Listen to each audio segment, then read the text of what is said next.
Baik Bapak Ibu, terima kasih atas kehadirannya dan kesempatan waktunya pada siang hari ini. Saya akan menyampaikan aksi nyata saya tentang modul 2.2 pada pendidikan guru penggerak, yaitu mengenai pembelajaran sosial emosional. Apa itu yang kutipan hari ini? Mendidik pikiran tanpa mendidik hati adalah bukan pendidikan sama sekali. Itu menurut Aristoteles. Dan selanjutnya, sebagai seorang pendidik, jadilah seperti air, teguh pendiriannya, namun juga siap untuk menyesuaikan diri dalam menjalani proses belajar, seperti yang dikatakan oleh Ice Kodija. Tujuan pembelajaran kita pada siang hari ini yaitu Bapak Ibu, saya sebagai seorang calon guru penggerak angkatan 11 ingin berbagi praktik baik tentang pembelajaran sosial emosional, yaitu yang berada pada modul 2.2. Apa itu yang dikatakan dengan pembelajaran sosial emosional Bapak Ibu?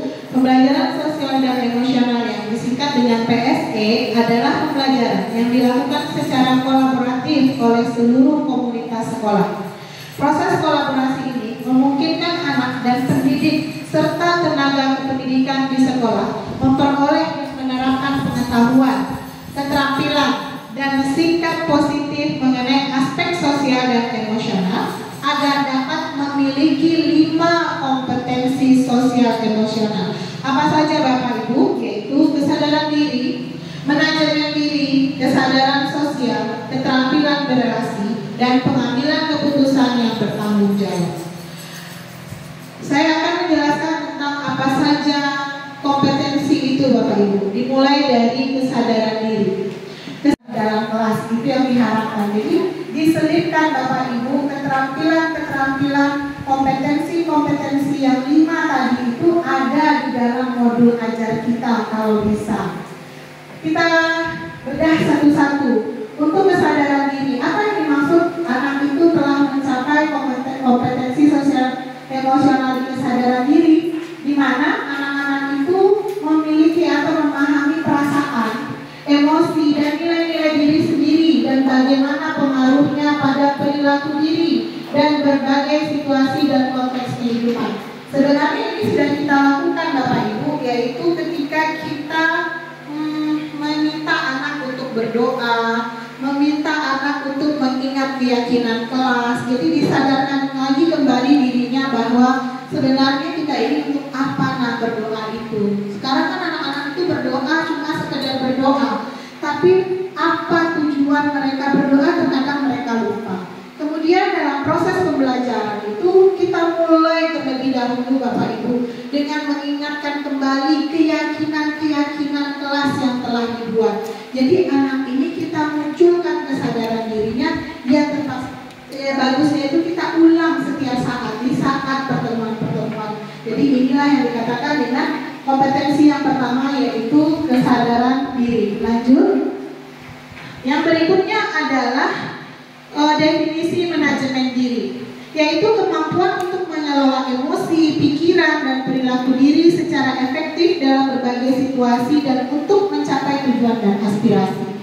Apa maksudnya di sini Bapak Ibu? Kita berharap dari proses pembelajaran yang kita lakukan di dalam kelas itu, anak itu sudah sadar, kemudian dia, saya sadar nih, ketika disuruh diskusi kelompok, dia mampu melatih manajemen diri anak tersebut. Yang ketiga yaitu kesadaran sosial. Kesadaran sosial ini yaitu anak mampu memahami sudut pandang dan berempati dengan orang lain, termasuk mereka yang berasal dari latar belakang budaya dan konteks yang berbeda-beda.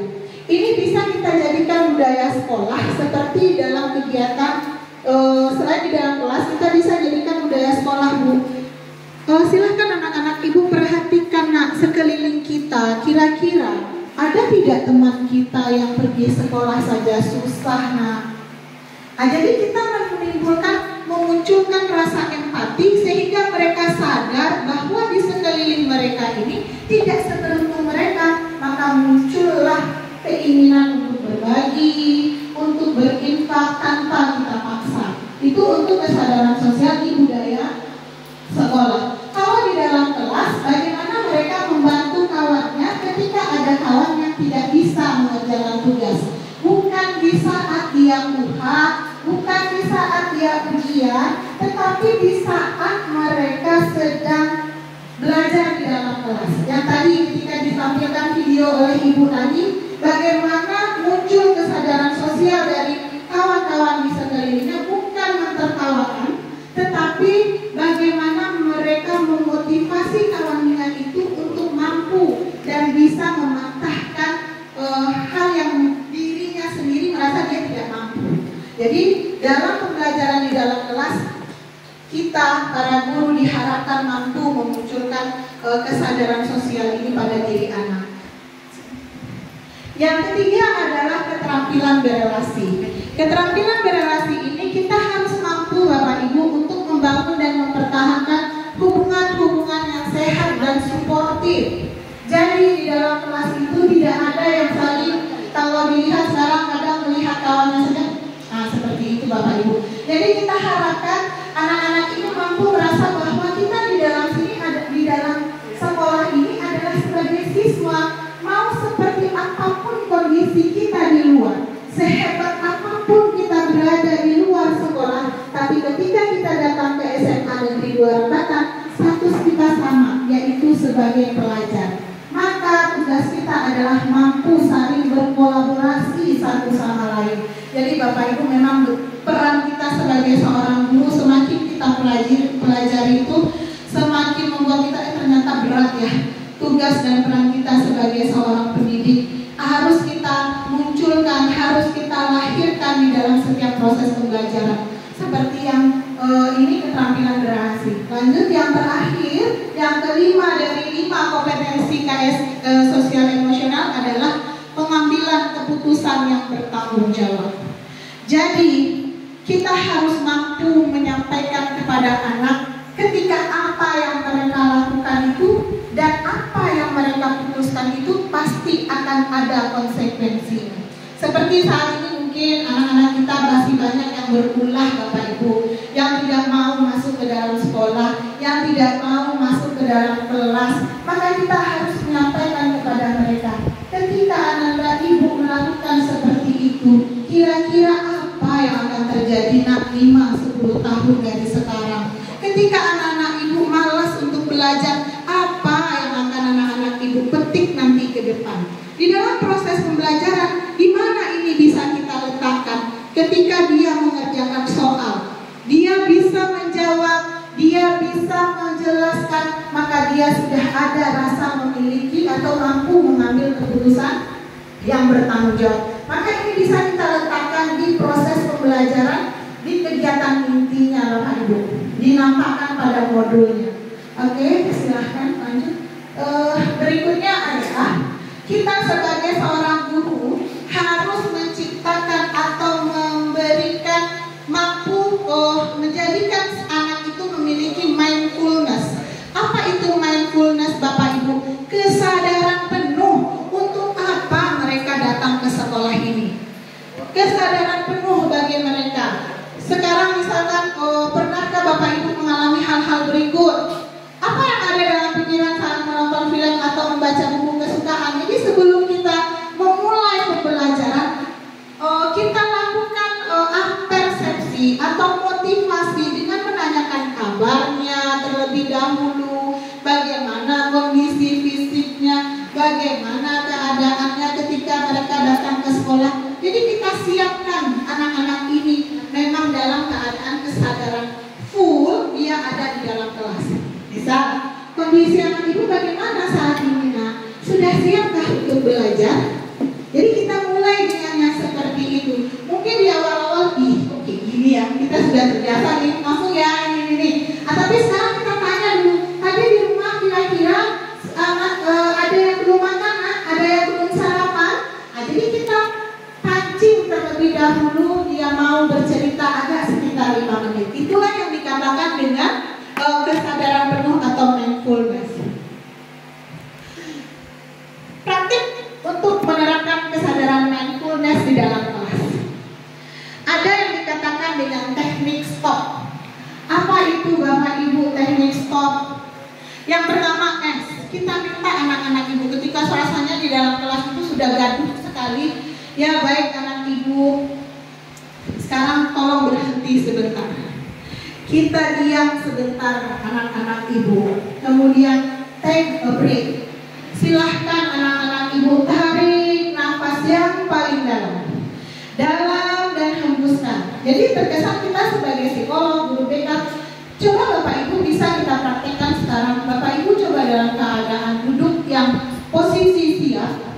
Kemudian kita berhenti sebentar, memang fokus di depan. Ketika saya meminta Bapak Ibu, tolong lihat benda yang ada di depan Bapak Ibu. Andaikan Bapak Ibu melihat benda di depan, sebutkan akan dalam ruangan ini, Bapak Ibu mau menjadi benda yang mana? Ada yang bisa menjawab? Misalkan kita lihat di sekeliling kita, ada kipas angin, ada lampu, ada laptop, ada ini. Kira-kira yang mencerminkan diri Bapak Ibu itu yang mana? Jadi bisa kita membuat pernyataan atau pertanyaan itu kepada anak-anak. Saya mau jadi yang mana ya? Oh, saya mau jadi kipas angin nih. Kenapa?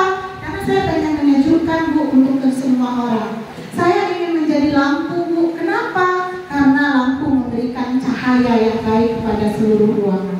Jadi kita suruh dia duduk sebentar, kemudian lihat bagaimana dan pengen menjadi seperti apa. Ambil nafas dalam, kemudian amati sensasi pada tubuh, perasaan, pikiran, dan lingkungan. Kemudian kita lanjutkan sampai rasa perasaan itu enak. Dan ini memang sudah kami terapkan Bapak Ibu dalam 2 minggu pembelajaran. Kami diajar bagaimana melaksanakan teknik stop. Kita termasuk orang yang sangat pencemas dan sangat takut ketika menghadapi situasi, tapi dengan mengikuti pembelajaran sosial emosional ini bisa diterapkan ke dalam diri sendiri. Tarik nafas sedalam-dalamnya, kemudian dihembuskan perlahan, kata instrukturnya. Kemudian tarik lagi Bapak Ibu nafasnya sedalam-dalamnya Bapak Ibu, kemudian hembuskan. Dan alhamdulillah memang seperti ada sesuatu yang melebar di kepala ini yang tadinya terkesan padat. Jadi alhamdulillah dengan teknik stop ini Bapak Ibu bisa memunculkan kesadaran penuh. Dan mudah-mudahan Bapak Ibu pun bisa melaksanakannya di dalam kelas, sehingga kompetensi sosial emosional yang 5 tadi, kesadaran diri, manajemen diri, kesadaran sosial, kemudian kesadaran berelasi serta pengambilan keputusan yang bertanggung jawab dapat kita terapkan di dalam kelas. Baik, Bapak Ibu, implementasinya ada 4 di sekolah kita, yaitu pengajaran KSE secara eksplisit bisa dengan nasihat-nasihat, kemudian integrasi KSE dalam mengajar, dalam praktik mengajar guru dan kurikulum akademik, kemudian penciptaan iklim kelas dan budaya sekolah, kemudian penguatan KSE pendidik dan tenaga kependidikan di sekolah. Mudah-mudahan Bapak Ibu ini menjadi tujuan dari semua apa yang dipelajari di pendidikan guru penggerak. Semata-mata tujuannya adalah untuk anak didik kita. Dan yang pertama kali berubah adalah memang diri kita Bapak Ibu. Jadi tujuannya yang paling utama adalah perubahan pada peserta didik yang dimulai dari pendidiknya. Baik Bapak Ibu, mohon maaf jika ada salah kata. Itu saja yang dapat kita sampaikan dalam pembelajaran sosial emosional. Kita akhiri dengan Assalamualaikum warahmatullahi wabarakatuh. Waalaikumsalam warahmatullahi wabarakatuh. Bapak Ibu, ada yang mau bertanya silahkan. Atas kesempatan yang sudah diberikan, saya akan bertanya apa yang dimaksud dengan KSE. Baik Bu Ani, seperti yang dijelaskan tadi, adalah KSE itu adalah kompetensi sosial emosional. Apa saja yang harus dimiliki kompetensinya? Ada 5, yaitu kesadaran diri, kemudian kesadaran berelasi, kesadaran sosial, manajemen diri, dan kemampuan untuk mengambil keputusan yang bertanggung jawab. Masih ada Bapak Ibu yang ingin bertanya? Oke, baik, itu saja mungkin yang dapat saya berbagi aksi nyata tentang pembelajaran sosial emosional. Mudah-mudahan apa yang saya sampaikan bermanfaat, terutama bagi diri saya sendiri dan juga bagi Bapak Ibu Baik, Assalamualaikum warahmatullahi wabarakatuh. Waalaikumsalam warahmatullahi wabarakatuh.